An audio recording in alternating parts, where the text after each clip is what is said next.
একটা হাদিস মনে পড়ে গেছে, এই শোনাই দিই। তিরমিজি শরীফের 3375 নম্বর হাদিস।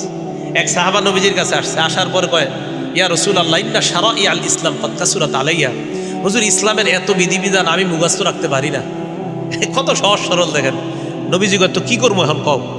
হুজুর, আখবিরনি বিআমালিন, এমন একটা আমল আমার সংক্ষেপে শিখাইয়া দেন, আতাশাব্বাসু বিহি, আমি যেটা সবসময় আমল করতে পারি, যেহেতু সব মনে রাখতে পারি না, সংক্ষেপে একটা শিখাইয়া দেন যেটা আমলও করতে পারি, মনেও রাখতে পারি, আর মনলে যেন হুজুর তাড়াতাড়ি জান্নাতে যেতে পারি। নবী সাল্লাল্লাহু আলাইহি সাল্লাম কয়, লা ইয়াজালু লিসানুকা রাতাবাম মিন যিকরিল্লাহ, তোমার এই জিহ্বাটা সর্বদা যেন আল্লাহর জিকিরে তরু তাজা হয়ে যায়। জিহ্বাটা সর্বদা আল্লাহর জিকির দ্বারা ভিজিয়ে রাখবা, আল্লাহর জিকির দ্বারা সিদ্ধ রাখবা, মরবা আর আল্লাহর জান্নাতে প্রবেশ করবা। খুব সহজ সরল ছিলেন সাহাবায়ে কেরাম।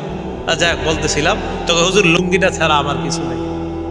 আল্লাহ নবী কয়, মিয়া, তোমার এই লুঙ্গি যদি মোহর দাও, এটা কাইটা যদি অর্ধেক দাও, অর্ধেক দিয়ে তো কষ্ট হবে তোমার পড়তে, আর অর্ধেক যদি তোমার বউরে দাও, না যাও, বিয়া হবে না।